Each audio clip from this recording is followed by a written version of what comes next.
دا غمجنه پیښه بیګانه وخته په مرغۍ چینې کې هله رامنځته شوه چې د کور مالک نور خان خپلو بچو سره په خپل کور کې ناست و.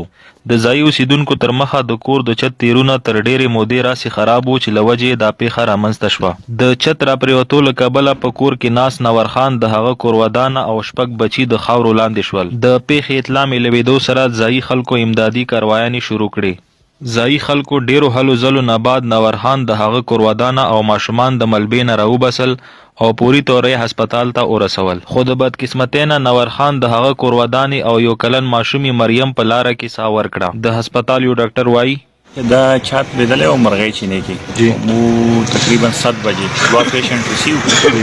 یو بابا اولډ ایج عطاءالله جان تقریبا 60 ایئر اولډ دی، هغه سټیبل دی، بهرحال ټیک دی که نه، داسې خاص ښکاره زخم په نشته او د یوې خپې کې ویکنس شته که نه. صحیح. بل ماشوم مو ایکسپایر ریسیو کړو او پات شوی و. بهرحال موږ سی پي آر ورته وکړو، کوشش مو وکړو خو هغه ایکسپایر و آلریډي.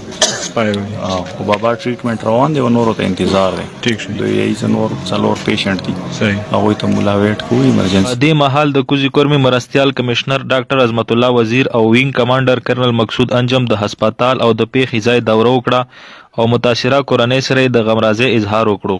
دا ولاسه یو مو د نور خان له مترز باندې مرشه وخت کې مو د سیمه خپل پلور غانګ ما وکاو پلور مړ ولا ایتمون ور هوسي ایتمون چې بیا ایتمون شو ولاسه که څه غاښ شو څه غش ویندا بل خو یو مخور مړ شو او بل مې وا خور زمړ شو او د نو پرځې خو خورینه خورزیم ټول شو اډې ته بو بربود کړو هر کې.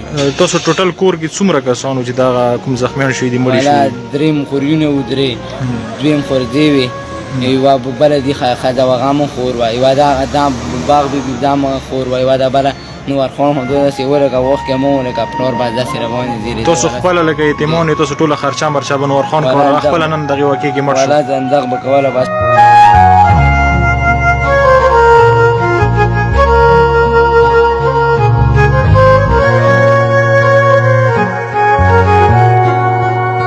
د مرستیال کمشنر وینا وه چې د حکومت پالیسۍ مطابق به متاثره شوي کورنۍ سره سمدستي مرستې کولی شي. دوی د زخمیانو دپاره 1 لک روپۍ او د مړو دپاره 3 لکو روپو اعلان هم وکړو.